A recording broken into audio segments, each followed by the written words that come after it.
ಈಗ ಪ್ಯಾನ್ಗೆ ನಾನಿಲ್ಲಿ 1/4 ಬಟ್ಲಾಗಷ್ಟೇ ಹಸಿ ಶೇಂಗಾನ ಹಾಕ್ತಾ ಇದ್ದೀನಿ ರೀ. ದೊಡ್ಡ ಸ್ಪೂನ್ನಿಂದ 2 ಸ್ಪೂನ್ ಆಗಷ್ಟೇ ಶೇಂಗಾ ಹಾಕಿದ್ರೆ ಸಾಕ್ರಿ.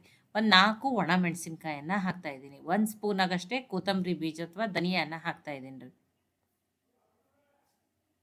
ನೋಡಿ 1 ಗಡ್ಡಿ ಬೆಳ್ಳುಳ್ಳಿ ಹೆಸಳನ್ನ ಹಾಕ್ತಾ ಇದ್ದೀನಿ. 1 ಗಡ್ಡಿ ಬೆಳ್ಳುಳ್ಳಿಯನ್ನು ಹಾಕಿದ್ದೀನಿ ರೀ. ದೊಡ್ಡ ಪೀಸ್ ಇದ್ದನ್ನು ಒಂದು 5ರಿಂದ 6 ಹಾಕ್ರಿ. 1 ಸ್ಪೂನ್ ಆಗಷ್ಟೇ ಬಿಳಿ ಎಳ್ಳನ್ನು ಹಾಕ್ತಾ ಇದ್ದೀನಿ. 1 ಸ್ಪೂನ್ ಆಗಷ್ಟೇ ಜೀರಿಗೆ.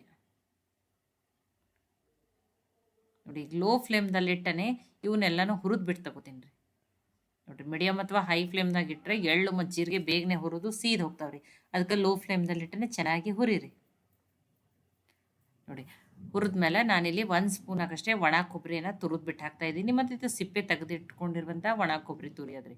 ಮತ್ತು ಕೊತ್ತಂಬರಿ ಸೊಪ್ಪನ್ನು ಹಾಕ್ತಾ ಇದ್ದೀನಿ. ಫ್ರೆಶ್ ಆಗಿರುವ ಕರಿಬೇವು ಸೊಪ್ಪಿದ್ರೆ ಅದನ್ನು ಹಾಕಿರಿ. ಅದನ್ನು ಹಾಕಿ ನಾನು ಇದ್ರ ಜೊತೆನೇ ಹುರಿದ್ಬಿಟ್ಟು ತೊಗೋತೀನಿ ರೀ. ಕೊತ್ತಂಬರಿ ಮತ್ತು ಒಣ ಕೊಬ್ಬರಿ ಹಾಕಿದ್ಮೇಲೆ ಏನು ಜಾಸ್ತಿ ಹುರ್ಕೊಳ್ಳೋದಿಲ್ಲ. ಲೋ ಫ್ಲೇಮ್ದಲ್ಲಿ ಇಟ್ಟರೆ 1 ನಿಮಿಷ ಆಗಷ್ಟು ಹುರ್ಕೊಂಡು ತೊಗೊಂಡಿದ್ದೀನಿ, ಸಾಕಷ್ಟೇ ರೀ. ನೋಡಿ ಈಗ ಇದನ್ನು ಬೇರೆ ಪ್ಲೇಟಿಗೆ ಹಾಕ್ಕೊಂಡಿದ್ದೀನಿ ನಾನು. ಈಗ ಇದು ಒಂದು ಸ್ವಲ್ಪ ತಾರ್ಲಿ ರೀ. ಆರಿದ್ಮೇಲೆ ಇದನ್ನು ಮಿಕ್ಸಿಗೆ ಹಾಕೋತೀನಿ ನಾನು ಇದನ್ನು. ಈಗ ಇದು ಮಸಾಲೆ ರೆಡಿ ಆಗಿದೆ ರೀ. ಈಗ ಮಿಕ್ಸಿ ಜಾರಿಗೆ ನೋಡಿರಿ ಅದರಲ್ಲೇ ಶೇಂಗಾನ ಪೌಡ್ರ್ ಮಾಡ್ಕೊಂಡಿದ್ದೆ, ಅದೇ ಮಿಕ್ಸಿ ಜಾರಿಗೆ ಹಾಕೋತಾ ಇದ್ದೇನೆ ನಾನು. ಈಗ ಇದನ್ನು ಇದು ಮಸಾಲೆಯನ್ನು ರೆಡಿ ಮಾಡ್ಕೊಂಡಿದ್ದೀವಿ. ಇವತ್ತು ನಾನು ಟೇಸ್ಟಿಯಾಗಿರುವಂಥ ಸ್ನ್ಯಾಕ್ಸನ್ನು ಮಾಡಿ ತೋರಿಸ್ತಾ ಇದ್ದೀನಿ ರೀ ಇವತ್ತು. ಈಗ ಇದನ್ನು ತರಿಯಾಗಿಯೇ ಗ್ರೈಂಡ್ ಮಾಡ್ಕೋಬೇಕ್ರಿ. Fine powder ಮಾಡ್ಕೋಬೇಡ್ರಿ.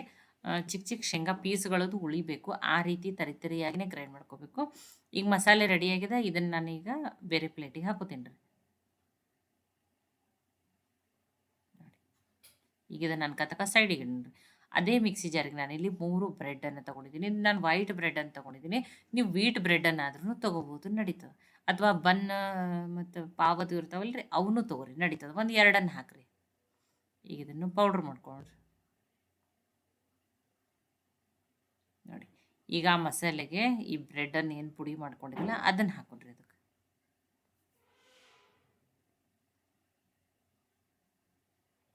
ನೋಡಿ ನಾನು ಸ್ವಲ್ಪ ಕೊತ್ತಂಬರಿ ಸೊಪ್ಪನ್ನು ಹಾಕ್ತಾ ಇದ್ದೀನಿ. ನೋಡಿ ನಾನು ಬೈಂಡಿಂಗ್ ಸಲುವಾಗಿನೂ ಇಲ್ಲಿ ಒಂದು 2 ಸ್ಪೂನ್ ಆಗಷ್ಟೇ ಕಡಲೆ ಹಿಟ್ಟು ಅಥವಾ ಕಡಲೆಬೇಳೆ ಹಿಟ್ಟನ್ನು ಹಾಕ್ತಾ ಇದ್ದೀನಿ. ರುಚಿಗೆ ತಕ್ಕಷ್ಟು ಉಪ್ಪು. ನೋಡಿ ನಾನೊಂದು ಮೀಡಿಯಮ್ ಸೈಜದ್ದು ಅಂದ್ರೆ ಚಿಕ್ಕ ಅದಾವ್ರಿ, ಸಣ್ಣ ಮೀಡಿಯಮ್ ಅಲ್ಲ. ನಾನು ಸಣ್ಣ ಸೈಜದ್ದು 3 ಆಲೂಗಡ್ಡೆಯನ್ನು ಹಾಕ್ತಾ ಇದ್ದೀನಿ. ನೀವು ಮೀಡಿಯಮ್ ಸೈಜದ್ದು ಅಂದರೆ 2 ಆಲೂಗಡ್ಡೆನೇ ಹಾಕಿರಿ. ದೊಡ್ಡದು ಆಲೂಗಡ್ಡೆ ಇತ್ತಂದ್ರೆ 1 ಹಾಕಿರಿ. ನಾನು ಅತಿ ಸಣ್ಣ ಇದ್ದು ಅಂತ ಹೇಳಿ 3 ಆಲೂಗಡ್ಡೆಯನ್ನು ಹಾಕಿದ್ದೀನಿ. ಈಗ ಇದನ್ನು ತುರಿದ್ಬಿಟ್ಟು ಹಾಕಿದ್ದೀನಿ. ಈಗ ಇದನ್ನು ಮಿಕ್ಸ್ ಮಾಡ್ಕೊಡೋದು. ನೀರಿನ ಅವಶ್ಯಕತೆ ಏನಿಲ್ಲ ರೀ. ನೀರು ಹಾಕದೇನೆ ಇದು ಬೈಂಡ್ ಆಗ್ತಿದ್ರಿ. ಇದನ್ನು ಹಿಟ್ಟನ್ನು ಕಲಸಿ ರೆಡಿ ಮಾಡ್ಕೊಂಡು ತೊಗೋಬೇಕ್ರಿ ಇದನ್ನು. ನೋಡಿ ತಿನ್ನೋ ಮುಂದೆ ಬಾಯಲ್ಲಿ ಆ ಶೇಂಗಾ ಪೀಸ್ಗಳು ಸಿಗ್ತಿರ್ಬೇಕ್ರಿ.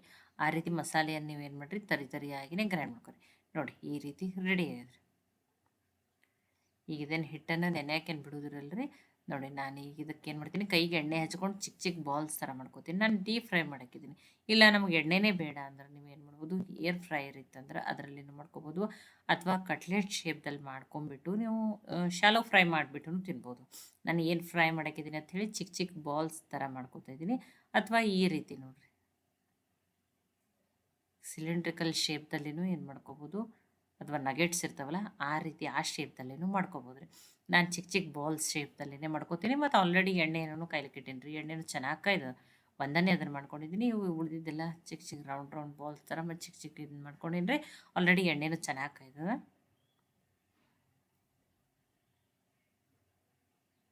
ನೋಡಿರಿ ಇದನ್ನು ನೀವು ಬ್ರೆಡ್ ಬಾಲ್ಸ್ ಅಂತಲೂ ಕರಿಬೋದು.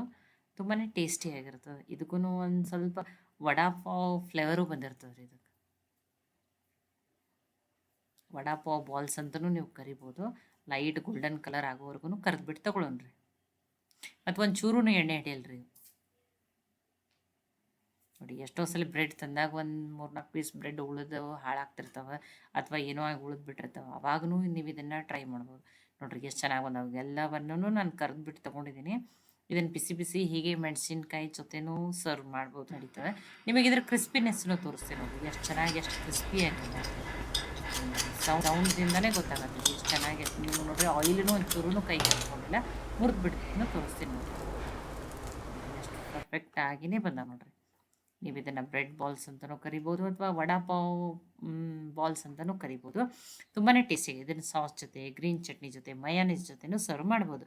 ಈ ರೆಸಿಪಿ ನಿಮಗೆ ಇಷ್ಟ ಆಗಿದ್ರೆ ಲೈಕ್ ಮಾಡಿ, ಶೇರ್ ಮಾಡಿ, ಕಮೆಂಟ್ ಮಾಡಿರಿ. ಖಂಡಿತ ಟ್ರೈ ಮಾಡಿ ನೋಡಿರಿ. ಮತ್ತೆ ನಿಮ್ಮ ಜೊತೆ ಹೊಸ ಹೊಸ ರೆಸಿಪಿ ಜೊತೆ ಸಿಗೋಣ. ಎಲ್ಲರಿಗೂ ಧನ್ಯವಾದಗಳು.